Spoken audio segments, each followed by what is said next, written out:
Flowering भी चलती रहे, फ्रूटिंग। तो इस वजह से आपने अभी फ्रूट हार्वेस्ट किया है तो साथ साथ फ्लावर आते रहेंगे, साथ साथ फ्रूट बनता रहेगा। अभी आप जाके देखोगे फील्ड में फ्रूट भी बन रहे हैं, फ्लावर भी आ गए। तो इसमें ये फिक्स नहीं है कि फ्लावर इस टाइम पे आएगा और फ्रूट इस टाइम पे बनेगा। इसमें साथ साथ कंटिन्यू चलती है प्रोसेस, फ्लावरिंग और फ्रूटिंग। पर यह मोस्टली 2 ही सीजन है अपने के, चलता रहता है कंटिन्यूस। पर 2 है मेन सीजन, फरवरी और मार्च में, और दूसरा है सितंबर और अक्टूबर। 2 टाइम है इसके फ्लावरिंग फ्रूटिंग के, फरवरी मार्च और सितंबर अक्टूबर। ठीक है, मेन ये है, बाकी कंटिन्यू चलता ही रहेगा। तो ये क्या है, इसमें जो पहला लाइन है उसमें लिखा है लॉन्ग ट्री बियरिंग एज, मतलब लंबे टाइम तक इसमें बियरिंग चलती है, फ्रूटिंग चलती है। दूसरा है कि फ्लावर है फोटोगाइनिक नेचर। इसमें क्या है, फोटोगाइनिक का मतलब क्या है कि जो कुछ प्लांट होते हैं जिसमें मेल और फीमेल प्लांट अलग अलग लगाने पड़ते हैं। कुछ होते हैं कि एक ही फ्लावर में मेल और फीमेल पार्ट होता है। कुछ पौधे ऐसे होते हैं कि एक पेड़ पे फीमेल फ्लावर अलग है, मेल फ्लावर अलग है। तो 3 टाइप के होते हैं। तो इसमें हमें 2 पौधों की जरूरत तो है नहीं, एक ही पौधे पे 2 फ्लावर है। तो आप जैसे फील्ड में देखेंगे सभी जो फ्लावर है वो फ्रूट सेट नहीं होगा, क्योंकि उसमें मेल फ्लावर भी है, फीमेल फ्लावर भी है। जो मेल फ्लावर है वो पॉलिनेशन में हेल्प करेंगे, फ्रूट सेट होगा ओनली फीमेल फ्लावर। तो इसमें फीमेल फ्लावर अलग है और मेल फ्लावर अलग है। जैसे हम आलू बुखारा है, उसमें जो एक ही फ्लावर है वही फ्रूट सेट होगा। अमरूद है, फ्लावर है, उसी पे फ्रूट आएगा जो फ्लावर है, यानी मेल और फीमेल जो पार्ट है वो तो एक ही फ्लावर है। पर इसमें क्या है, 2 फ्लावर है, मेल और फीमेल। जो फीमेल फ्लावर वो फ्रूट सेट हो जाएगा और जो मेल फ्लावर वो ड्राई होके गिर जाएगा। ठीक है, तो फोटोगाइनिक का मतलब यही है कि इसमें जो फीमेल फ्लावर है वो पहले खुलता है, हो जाएगी मेल फ्लावर।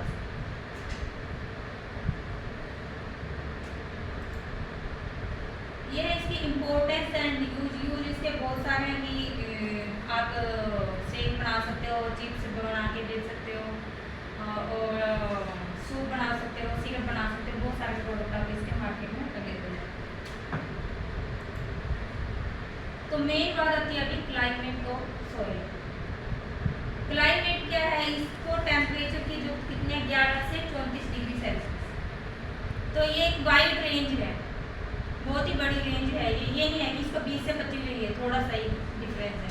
तो 11 से 34 डिग्री सेल्सियस टेम्परेचर ऐसा है कि ये लंबे टाइम तक चलेगा, यानी हमारा जो 10 तक टेम्परेचर है वो फरवरी तक ही रहता है मोस्टली। नवंबर, दिसंबर, जनवरी, फरवरी 4 महीने मुश्किल से रहता है बिलो 10। उसके बाद हमारा टेम्परेचर 11 से 34 अप्रोक्सीमेटली रहता ही है। और 35 से ऊपर कब जाता है, जून जुलाई 2 महीने।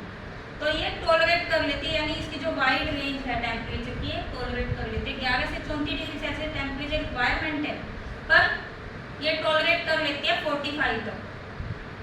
ठीक है, तो 35 क्यों है दिया है इसमें? 35 का मतलब है कि जो अच्छा फ्रूट सेट होगा या फ्रूट प्रोडक्शन होगा वो इस टेम्परेचर रेंज पे होगा, अच्छा होगा। जो क्वालिटी आएगी और जो उसमें टेस्ट आएगा, क्वांटिटी आएगी, वो इस टेम्परेचर की आएगी। वरना ये टॉलरेट सारे को कर लेगा, यानी टेम्परेचर के इफेक्ट क्या होगा, छोटा फ्रूट बन जाएगा थोड़ा, जो 11 से 34 पे बनेगा वो कॉपर साइज बन जाएगा, और जो ज़्यादा टेम्परेचर होगा उस पर साइज छोटा हो जाएगा। और टेस्ट क्या होगा, क्रिस्पी नहीं होगा, और उसमें जैसे मिठास कम होगा। टेम्परेचर पे क्या होता है, शुगर डिजोल्व हो जाती है।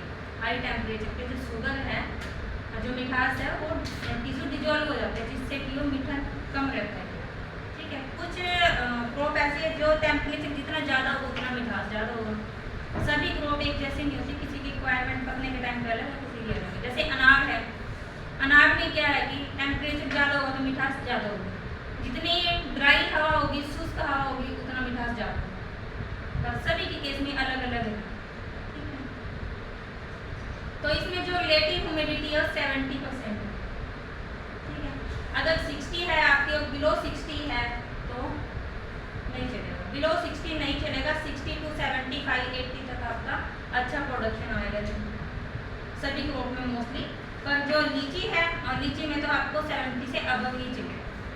और इसमें क्या है, जो रिलेटिव ह्यूमिडिटी है वो 70 चाहिए, तो 60 पे भी अच्छा रिस्पॉन्स देगा।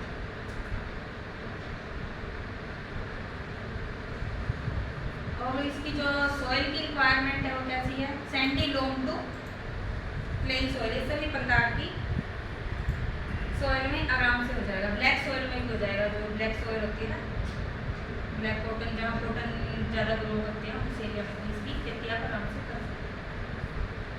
पीएच जो रिक्वायरमेंट है 6 से 8 है, न्यूट्रल पीएच।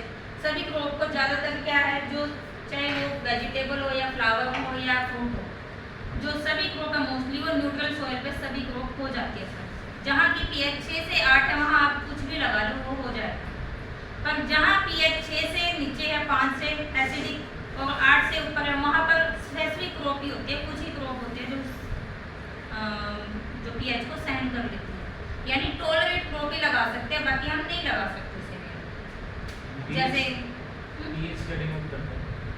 पीएच क्या है, सॉइल में कितना हमारा हाइड्रोजन है।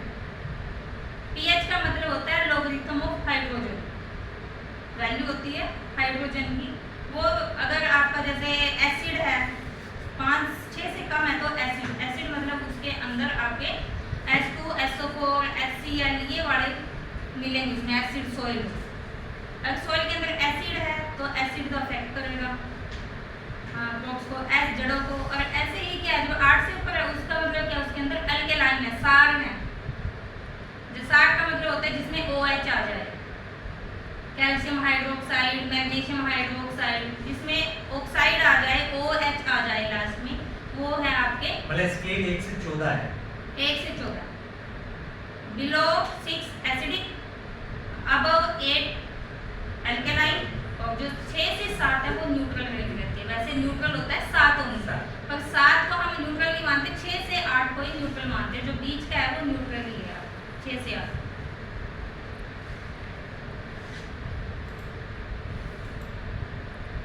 ये है अलग अलग जो स्टेट है कहाँ पर कौन सी वैरायटी हम ग्रो कर सकते हैं। तो जो मोस्टली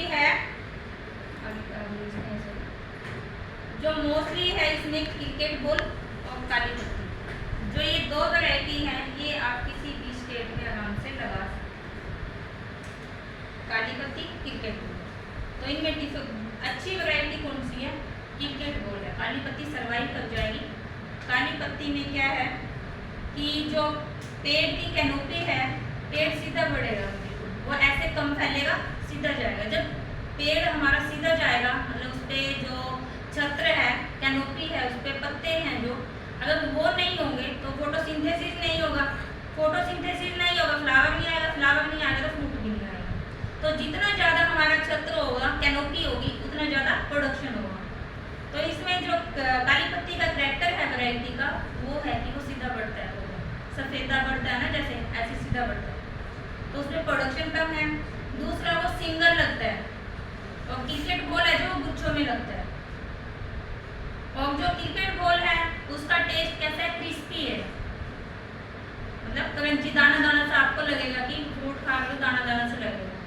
और जो आप काली पत्ती खाओगे उसका टेस्ट है सॉफ्ट है, उसमें क्रिस्पी टेस्ट नहीं है, शुगर कंटेंट भी कम है उसमें। तो इसलिए जो अच्छी वैरायटी है वो क्रिकेट बॉल हो जाएगी काली पत्ती। इसको ऊपर से ग्रूम करके इसकी हाइट को मैनेज नहीं कर सकते? हाइट को मैनेज कर सकते हो, रिड्यूस कर सकते हो, पर इसका जो करैक्टर है ये पहले सीधा जाएगा, मतलब आपको कम से कम 8-10 फुट के बाद ही इसमें वो स्टार्ट होगी ग्रोथ, पहले आपका स्टेम ही जाएगा, ब्रांचेस। हाँ ब्रांचेज जो होती है। अब जो क्रिकेट बॉल है उसमें आपकी 4-5 फुट से पहले ही निकला है। फ्रूट शेप में भी डिफरेंस है, मगर इसको फ्रूट शेप में डिफरेंस है। काली पत्ती का तो है अंडाकार, और जो क्रिकेट बॉल है उसका बिल्कुल गोल है। अगर मेन स्टैम को काट दें तो क्या साइड से भी निकल जाएगी? निकल आएगी, पर क्वालिटी अफेक्ट होगी, क्वालिटी तो वही रहेगी ना। चलो आपने कैनोपी को मैनेज कर दिया, जो करैक्टर है इसकी क्वालिटी के वो क्या है, शुगर कंटेंट कम है, क्रिस्पी नहीं है, प्रोडक्शन सिंगल लगेगा। दूसरा क्या है, इसकी शेप है जो अंडाकार है, गोल्ड नहीं है, क्रिकेट बॉल की गोल्ड है। वो मार्केट में किसको प्रेफर करते हैं, गोल्ड, इसकी जो ये होती है अंडाकार शेप को कम ही प्रेफर करते हैं। और टेस्ट भी कैसे चाहिए सबको, क्रिस्पी टेस्ट चाहिए, सॉफ्ट को कोई प्रेफर नहीं करता। तो ये सारी क्वालिटी भी हमें देखनी है, हमें एक ट्रैक्टर को लेके नहीं चलना। फॉर एग्जाम्पल आपकी जैसे क्रिकेट बॉल है उसमें ईल्ड कम है, काली पत्ती की ईल्ड ज़्यादा है, थोड़ा बहुत ही फर्क है, वैसे ज़्यादा नहीं है तो थोड़ा ही गैप है, पर जो काली पत्ती है उसकी प्रोडक्शन से हमें इतना ज़्यादा नहीं है, 4-5 किलो का एक पेड़ पे फर्क आ जाए, कोई ज़्यादा मायने नहीं रखता। पर जो क्वालिटी है मार्केट में क्या दिखती है, हमेशा क्वालिटी दिखती है, नॉट की क्वांटिटी। कितना डिफरेंस है रेट में? यील्ड में से एक में आपकी आ जाएगी एक पेड़ पे 150, एक में 160 आ जाएगी, सेम ही है। और कई बार क्या है लगभग सेम भी आ जाती है, 160 इसमें भी आ जाती है कितने बोरे में। इतना थोड़ा बहुत आपकी प्रैक्टिस मैनेज करोगे ना, खाद दवाई को अच्छे से मैनेज करोगे तो आप उससे भी ले सकते हो प्रोडक्शन। तो प्रोडक्शन हमेशा जब भी कभी भी आप हॉर्टिकल्चर की बात करो, जैसे हमें गेहूँ जीरी में तो क्या करते हैं, क्वांटिटी की बात ही करते हैं। तो प्रोडक्ट जो आपकी हॉर्टिकल्चर ग्रो कर रहा है, वेजिटेबल हो या आपकी फ्रूट हो या फ्लावर हो, हमेशा आप क्वालिटी की बात करनी चाहिए उसमें। अगर प्रैक्टिस करते हो, ट्रैक्टर चलाते हो, उससे आपको एक ही मशीन से काम मिल रहा है। जैसे फॉर एग्जाम्पल आप एक साइड ज़्यादा स्पेस में एक साइड कम होते तो आपको 2 ट्रैक्टर की जरूरत होगी, बड़ा और छोटा। अगर आपकी स्पेसिंग बराबर है तो या छोटा रखो या बड़ा रखो, एक से काम चलेगा, दोनों तरफ आपको आसानी से आप ट्रैक्टर चला सकते हो। तो आपको इसमें क्या करना है, स्केल सिस्टम में ही करनी है ज़्यादातर। अगर आप चाहते हैं अगर आपके पास मशीनरी अवेलेबल है तो आप कम ज़्यादा कर सकते हो, तो आपको कोई टाइम। तो पहले जो इसकी स्पेसिंग थी चीकू की, वो 8 मीटर से 10 मीटर, यानी 25 फुट से 30 फुट तक हम रख सकते थे। पर अब क्या है कि हम पहले कैनोपी मैनेज नहीं करता था, कोई भी कटाई छटाई नहीं करता था। अब हम कटाई छटाई करके उसको हम 7 मीटर यानी 20 बाई 20 फुट पे हम लगा सकते हैं। 20 से कम तो नहीं लगाओगे, 20 फुट पे हम चीकू को लगा सकते हैं, ठीक है। डेंस में भी 20 फीट?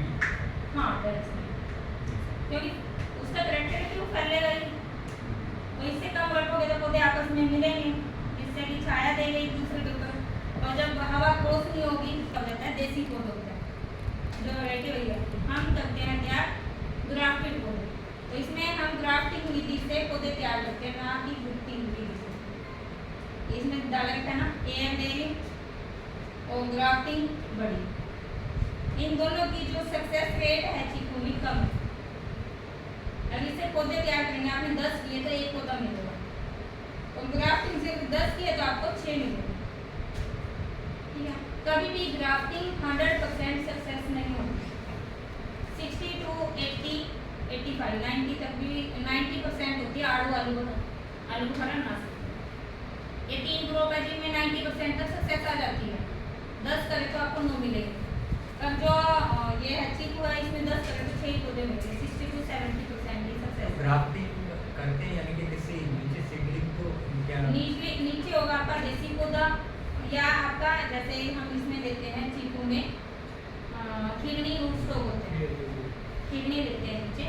तो खिगनी हम हिमाचल से लेके आते हैं, हमारे यहाँ हमने बीज लगा के देखा खिगनी का, तो उसकी मतलब वो जर्मिनेशन परसेंटेज अच्छी नहीं थी, तो हम वो खुद तैयार नहीं करते, वो हम हिमाचल से, जैसे हमारा वो होता है 3-4-5-6 नर्सरियों से जो गवर्नमेंट अप्रूव्ड नर्सरी है, उनसे देखते हैं किसका अच्छा है, सारे चेक वगैरह करते हैं मिट्टी में, उनकी जड़ों में कोई प्रॉब्लम तो नहीं, तब हम वहाँ से पौधे वो लेके आते हैं खिगनी के। खिगनी का पौधा जब 6 महीने पुराना हो उस पर हम ग्राफ्टिंग करते हैं। ग्राफ्टिंग फिर आप कौन सी कर सकते हैं, जो भी आपके एरिया में स्टेबल है वैरायटी, काली पत्ती ग्रो क्रिकेट उसके ऊपर आपको ग्राफ्टिंग करनी है। ग्राफ्टिंग का पूरा प्रोसीजर मैडम बता देगी आपको प्रैक्टिकली। उसमें नॉर्मल तो क्या होता है, नीचे वो जो रूट्स होगा ऊपर, उसमें क्या करना है, आपको सीधा कट लगाना है,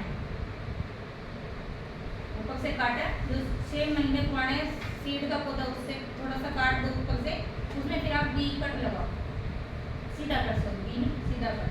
फिर जो आपने उसके ऊपर साइन चढ़ानी है, जो कलम चढ़ानी है, जिस भी वैरायटी की काली पत्ती तैयार करना चाहते हो, क्रिकेट बॉल करना चाहते हो, उसकी आपने 1 साल पुरानी सिलेक्ट करी, साइन खोदे हुए, उसके पत्ते झाड़ने होते हैं। जब आप उसको कम से कम 20-25 दिन का टाइम होता है, आप जाओगे, पहले आप चयन करोगे काली पत्ती की तैयार करने, जैसे काली पत्ती की ब्रांचेस सिलेक्ट करोगे, उसके फिर आप पत्ते झाड़ोगे जो आपको सिलेक्ट कर लिया, वो 20-25 दिन में मैच्योर हो जाती है, वहीं पेड़ पे छोड़ दो, पत्ते झाड़ के पेड़ पे छोड़ दो, 20 दिन बाद उसको वहाँ से उतार लो, 1 साल पुरानी जो सावा सिलेक्ट करी थी वहाँ से उसको उतार लो, और उसको जो आपने नर्सरी में खिगनी पौधा उसके ऊपर उसको कलम चढ़ा। कलम क्या नीचे आपको भी सीधा कट लगाना है और जो आपको वहाँ से लेके आओगे कलम उसको आपने स्लैंटिंग दोनों तरफ से काटना है, ऐसे चाकू के साथ ऐसे दोनों तरफ से, और जो आपका वो कट है उसके अंदर इंसर्ट कर देना है। तो कुछ साइज का भी रहता है इसका? साइड मोटाई? पेंसिल थिकनेस ही ठीक रहती है वैसे, और दोनों की जो थिकनेस है अप्रोक्सीमेटली बराबर होनी Same चाहिए, होना चाहिए। कंपैटिबल तभी होगा। अगर वो एक बड़ा हुआ एक छोटा हुआ तो कंपैटिबिलिटी नहीं होगी, ठीक है। तो उसको अच्छे से जो कट लगाओगे आप शार्प, वो एकदम बिल्कुल शार्प कट होना चाहिए। ये नहीं कि आप उसको कूदते गए बिल्कुल ऐसे चाकू के साथ थोड़ा थोड़ा थोड़ा, तो उसमें खुरदरापन बिल्कुल नहीं होना चाहिए, वो बिल्कुल शार्प कट होना चाहिए। जब शार्प कट होगा तभी वो एक दूसरे से कंपैटिबल बनता है। फिर उसको आपने क्या करना, पॉलिथीन सीट आती है, पॉलिथीन से उसको बांध देना है टाइट। फिर उसमें ह्यूमिडिटी के लिए हम ऊपर एक कैप लगाते हैं पॉलिथीन, वो लगाओ या ना लगाओ। अगर आपके इन्वायरमेंट में ह्यूमिडिटी कम है तो आप लगाओ, अगर